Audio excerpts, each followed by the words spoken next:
Good afternoon, everyone. I am here before you, standing before you today to tell you in the most unequivocal and categorical terms that Machiavelli is dead. For years, our thinking was distorted, presenting us with a false dilemma when designing public policies, where one had to choose between political efficiency as opposed to respect for the ethical and moral values of the West. As Professor Jesus Huerta de Soto points out in his work on dynamic efficiency, from this point of view, efficiency is not compatible with various schemes of equity or justice, but rather arises solely and exclusively from one of them, which is based on respect for private property and the entrepreneurial function. Therefore, the opposition between the dimensions of efficiency and justice is false and erroneous. That is, what is just cannot be inefficient, nor can what is efficient be just. And it is that from the perspective of dynamic analysis, justice and efficiency are two sides of the same coin. Without a doubt, the one who anticipated this situation with the greatest clarity was Murray Rothbard, by proposing the connection that exists between the dynamic conception of economic efficiency and the realm of ethics. Rothbard considered it essential to previously establish the appropriate ethical framework that drives dynamic efficiency, given the lack of knowledge we have regarding the ends, means, and utility functions that exist in reality. Thus, for Rothbard, to which I subscribe even from my role as president of the great nation of Argentina, only the ethical principles underlying Western culture can serve as a criterion of efficiency when making decisions on public policy matters. Put in blunt terms, when designing public policies, it is inadmissible from the point of view of ethics and morality to sacrifice justice on the altar of efficiency. This slogan in favor of values is not only above economic efficiency, but it is even far above, even more so than political utilitarianism. Thus, by setting aside ethical and moral values, this leads to policies that are not only unjust, but also lead to collapse, not only economically, but also socially, to such an extent that it could end up destroying Western civilization itself. Therefore, in 2024, at this forum, I pointed out that the West was in danger. In turn, in my presentation of 2025, I showed that the agendas and policies that were being promoted from the various international organizations and forums were nothing more and nothing less than a whole set of socialist policies elegantly wrapped to deceive people with noble and beautiful souls, with good intentions, but with the same catastrophic results as always. That is why we must never forget the words of Thomas Sowell about socialism, to which he recognized the merit that it sounds very nice, but whose flip side is that it always ends badly, horribly badly. Without going any further and beyond the continuous disasters caused by socialism during the 20th century, we see the aberrant damage caused in Venezuela, and not only by an 80% drop in its GDP, but much worse still, in light of the establishment of a bloody narco-dictatorship whose terrorist tentacles expanded throughout our American continent. Therefore, today more than ever, in the face of the ethical and moral degradation that the West is going through, as a result of having embraced the new socialist agenda, it is necessary to resolve and push the ideas of freedom. However, unlike the way it was approached in the past, which was based on a utilitarian approach, today, the defense of the free enterprise capitalist system must be based on its ethical and moral virtue. This is, as Israel Kirzner points out, today's socialists do not deny the superiority of capitalism in production, they question it for being unjust. Therefore, it is not enough for the system to be more productive, because if its root were unjust, capitalism would not deserve to be defended. Therefore, today I will show you that free enterprise capitalism is not only more productive, but it is also the only system that is just. In turn, I will show you that there is no dilemma between political utilitarianism and value-based politics, because if they were in conflict, it implies that the foundations of political utilitarianism must be discarded as unjust. Therefore, this will imply that if we want to escape our dark present, we must once again draw inspiration from Greek philosophy, embrace Roman law, and return to Judeo-Christian values, which will allow us to save the West. A large part of human conflicts arise from a failed interrelationship between natural law and positive law, Thus, natural law is the law that should govern human beings because it conforms to their nature and therefore is just in a universal sense. It is a common law for all men because it is intrinsic to their essence and therefore unchangeable and immutable. On the other hand, positive law is what men draft to follow their own convenience. In this way, when positive law is in line with natural law, there will be justice. Otherwise, it will be legal, but it will not be legitimate. Based on this, two fundamental rights are recognized: the rights to life and to liberty. Man is born alive and born free and has the right to preserve these attributes of nature. Furthermore, he has the right to have his fellow men respect them in order to seek his own happiness, which is the end toward which every man tends. In parallel, we have acquired rights which are neither natural nor inherent to the human being, but are instead earned through merit or obtained as a gift. In this way, the fundamental right to liberty is derived from the acquired right of private property. And this is manifested in our ability to freely acquire a good with the fruit of our labor. Or we can receive a good that is freely donated or inherited. In turn, the right to property, especially because of its dynamic consequences, is linked to Locke's principle of appropriation, so that now property can not only derive from a donation, gift, inheritance, or exchange, but also includes appropriation through discovery and creation. Finally, these rights are complemented by the non-aggression principle, which states that no human being has the right to commit aggression of any kind against another human being, which not only includes physical aggression, but also all types of coercion, constraint, or imposition under the threat of the use of force. That is why we define liberalism, according to Professor Alberto Venegas Lynch Jr., as the unrestricted respect for the life project of others, based on the non-aggression principle and in defense of the right to life, liberty, and property, whose institutions are private property, markets free from state intervention, competition understood as free entry and exit, the division of labor, and social cooperation. Naturally, associated with this social order, the question arises as to whether it is just. Therefore, to determine if the system is just, the mandatory reference is Ulpian, whose basic premise constitutes the foundations of Roman law and is undoubtedly one of the pillars of Western civilization. Thus, justice is the constant and persistent will to grant to each person their right. That is, the intention to give to each person what is theirs, what belongs to them. However, Ulpian's sentence did not stop there, but next he added that the principles of law consist of living honestly without causing harm to anyone, and giving each person what is theirs. Therefore, from all this, it follows that one of the characteristics of free enterprise capitalism is that it is a just doctrine. Given the emerging institutional framework, which we have also proven to be just, it is now time to prove that it is also efficient. The first proposal in this regard was made by Adam Smith, who, using the invisible hand argument, postulated that each individual pursuing their own interests led to maximum social welfare. Later, the neoclassicists, guided by an idea of the invisible hand based on Pareto optimality, managed to derive the first axiom of welfare economics, that is, every competitive equilibrium is Pareto optimal.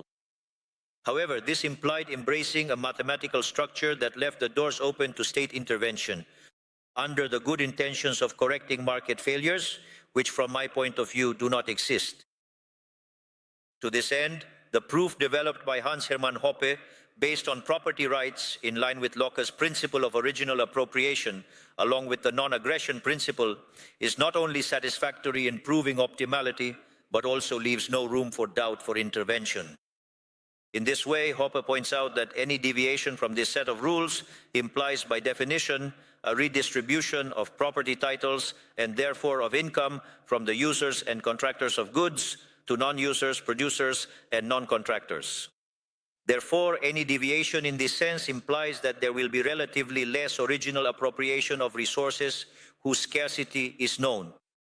And thus, there will be less production of new goods, less maintenance of existing goods, and fewer contracts and trade that are mutually beneficial. This naturally implies a lower standard of living in relation to the goods and services that pass from hand to hand. In addition to the postulate that only the first user, not the last, of a good acquires the property right over it, it ensures us that productive efforts will be as high as possible at all times. In turn, the notion that only the physical integrity of property, not its value, must be protected guarantees that every owner will carry out the greatest productive efforts of value, that is, efforts to promote favorable changes in the value of the property and to prevent or counteract any unfavorable change in its value. Therefore, any deviation from these rules implies a reduction of productive efforts at all times. Note that pivoting on private property and not on excess demand functions derived from optimization exercises allows reaching an optimum without the need for esoteric assumptions that later provide support for state intervention.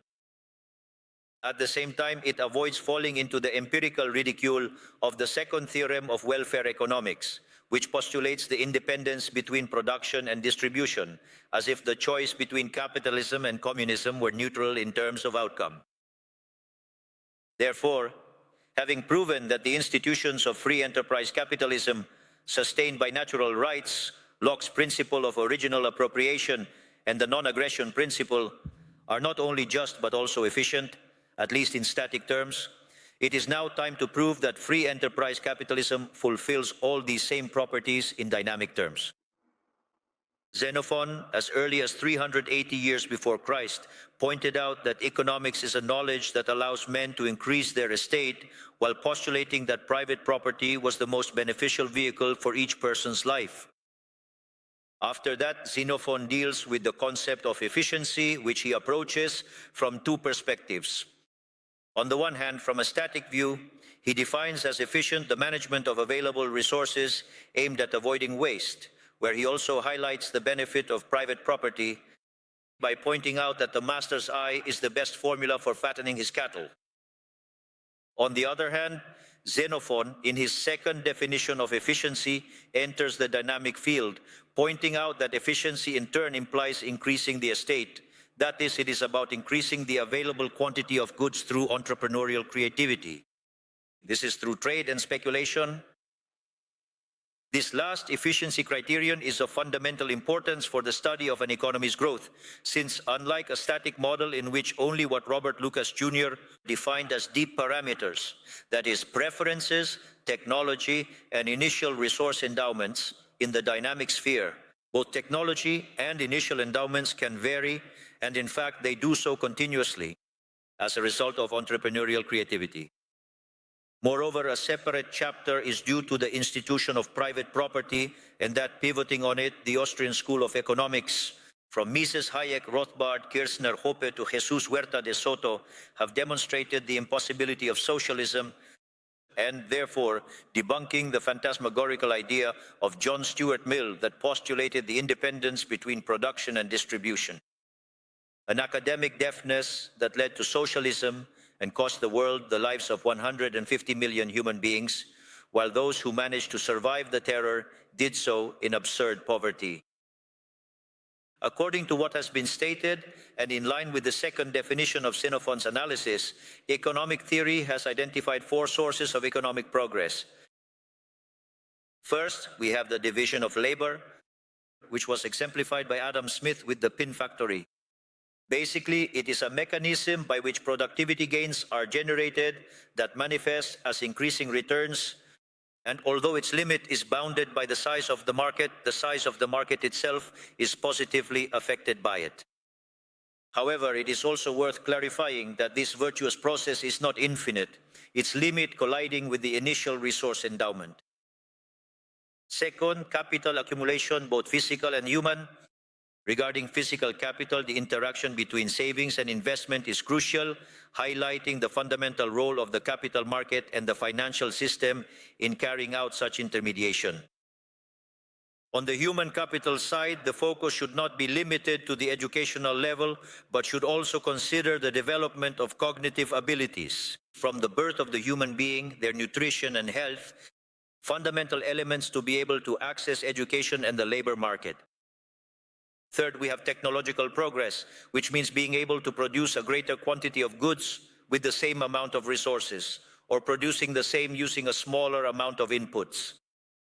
Finally, we have the entrepreneurial spirit, or rather the entrepreneurial function, which, according to Professor Huerta de Soto, constitutes the main engine of the economic growth process, since although the three factors mentioned are important, without entrepreneurs there will be no production and the standard of living would be extremely precarious.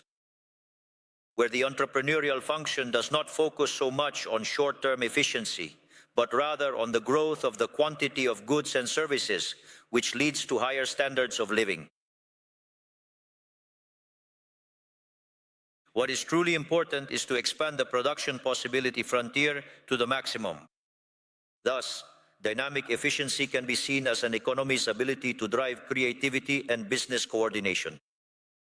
In turn, the criterion of dynamic efficiency is inextricably linked to the concept of entrepreneurship, this being the typically human capacity to notice profit opportunities that arise in the environment and acting accordingly to take advantage of them, making the task of discovering and creating new ends and means fundamental, driving a spontaneous coordination aimed at resolving market imbalances. On the other hand, this definition of dynamic efficiency proposed by Huerta de Soto appropriately and coherently combines Schumpeter's idea of creative destruction with North's adaptive efficiency. Naturally, given the role of entrepreneurship, the institutions under which it develops are of vital importance. In this sense, both Douglas North and Jesus Huerta de Soto see reducing uncertainty as a key function of institutions.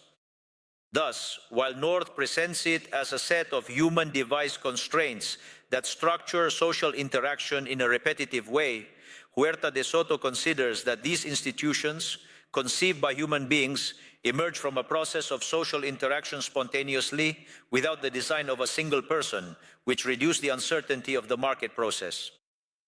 In this way, as Roy Cordato points out, the appropriate institutional framework is the one that favors entrepreneurial discovery and coordination.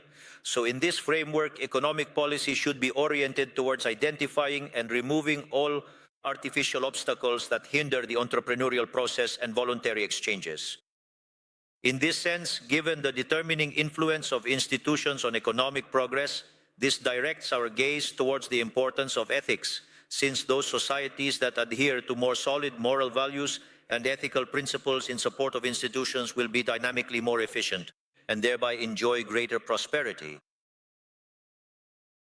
Thus, the fundamental ethical problem comes to be conceived as the search for the best way to foster coordination and entrepreneurial creation.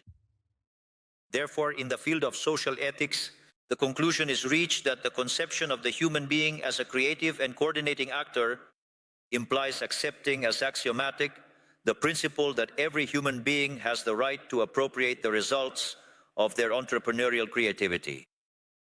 That is to say, that the private appropriation of the fruits of what entrepreneurs create and discover is a principle of natural law, because if the actor could not appropriate what they create or discover, then their ability to detect profit opportunities would be blocked and would disappear. The incentive it has to carry out its actions. Ultimately, that it has to carry the ethical principle we just stated is the fundamental ethical basis of the entire market economy. Therefore, what we have just shown is that free enterprise capitalism is not only just in its nature, but it is also remarkably efficient. And furthermore, it is what generates a higher growth rate. So therefore, given the conceptual framework of dynamic efficiency and the existence of dilemmas between efficiency and ethical values when designing public policies, its implementation in real life is of interest. Beyond the enormous achievements we have shown during these years of management, eliminating a fiscal deficit of 15 points of GDP, lowering inflation from 300% to 30%, reducing country risk by 2,500 basis points, and growing the economy, while poverty fell from 57% to 27%, implementing public policies guided by ethical and moral values. I would like then to focus on the case of the Ministry of Deregulation, or as we call it internally, the Ministry of Increasing Returns. This ministry is inspired by the evolution of GDP per capita since the Christian era, which has the shape of a hockey stick. This figure arises from the fact that until the year 1800, GDP per capita was almost constant, and from then on it multiplied 15 times in a context where the population size multiplied by 10. In parallel, while GDP grew, extreme poverty fell from levels of 95% to 10%.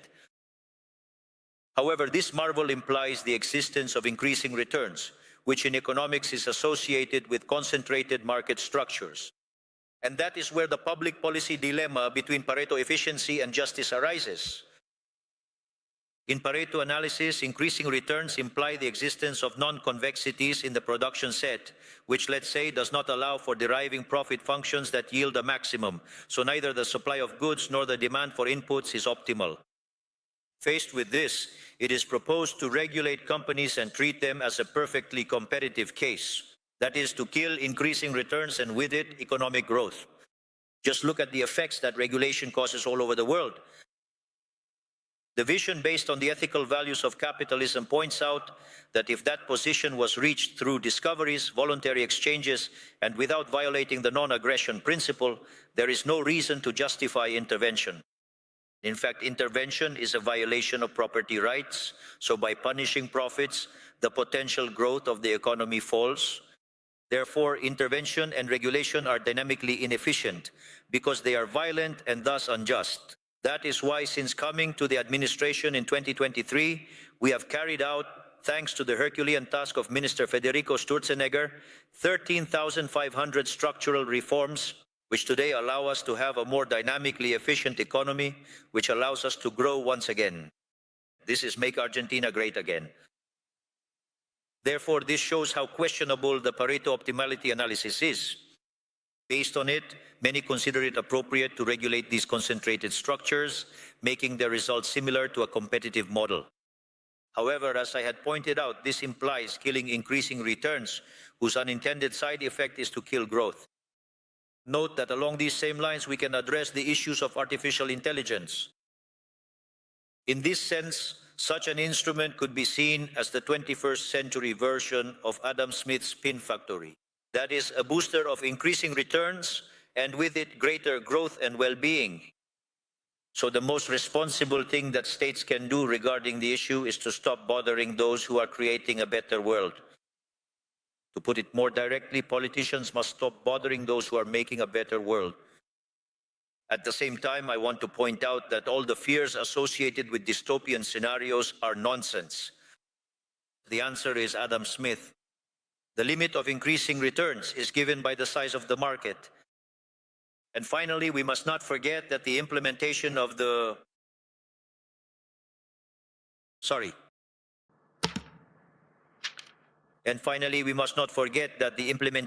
these projects requires real inputs and financial resources, so expansion will be limited by initial endowments. For those who are interested in the theoretical foundations of these arguments that I am presenting, today Dr. Radel posted on social media the work we did in collaboration and where we developed precisely the theoretical foundations of this idea that regulation kills growth. That is, the omnipotence of the state, regulations destroy property rights, and that kills increasing returns, and therefore, let's say, growth is lower. Lastly, linked to this phenomenal future that is approaching, the role of human capital is of vital importance. In this sense, in Argentina, thanks to the management of Minister Sandra Petovelo to the vulnerable sectors, we've stopped giving them the fish to teach them how to fish and, if possible, to motivate them to create their own fishing company. Finally, despite popular criticism, free enterprise capitalism does not undermine moral values. After all, economic progress via the mechanism of the invisible hand emerged from the moral sentiments of Adam Smith, and the modern era owes its existence to the bourgeois virtues pointed out by McCloskey. In turn, thanks to the great work of Huerta de Soto in developing the concept of dynamic efficiency and its implementation in Argentina, this allows us to be sure that the dilemma between efficiency and justice is false. That is, markets are not only superior from a productive standpoint, but they are also fair. and that therefore public policies must be guided by ethics and not utilitarianism, whether economic and or political, which always result in unjust, populist, and impoverishing solutions. Therefore, I reaffirm what was said at the beginning of this conference: Machiavelli is dead, therefore it is time to bury him. What's more, given the deep link between morality and free markets, the latter make us better people, since thanks to dynamically efficient markets, we can at the same time progress economically, defend private property, maintain peace, achieve social harmony, and strengthen those social virtues that are indispensable for a prosperous society. Finally, I want to leave you with a reflection on this week's parasha. The parasha Bo describes that moment when Moses faces Pharaoh, symbol of the oppressive power of the state, to warn him that if he did not free the Hebrew people, the last 3 plagues would fall upon Egypt. Faced with Pharaoh's refusal, the plague of locusts arrived, which signifies famine. Then came the plague of darkness, which signifies the loss of clarity for decision-making. Finally, the plague of the death of the firstborn, which makes manifest the fate of a society that denies freedom. The analogy with what is happening today in the West is tremendously clear. For some time now, the West, for some strange reason, began to turn its back on the ideas of freedom.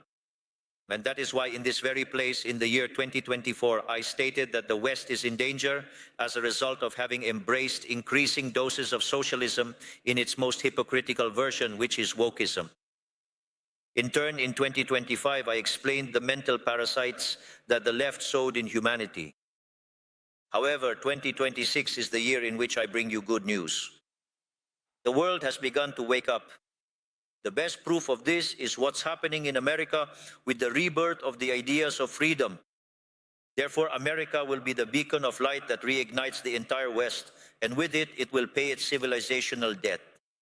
As a sign of gratitude toward its foundations in Greek philosophy, Roman law, and Judeo-Christian values. We have a better future ahead of us, but that better future exists if we return to the roots of the West, that is, by returning to the ideas of freedom. May God bless the West. May the forces of heaven be with us, and long live freedom, damn it. Thank you very much.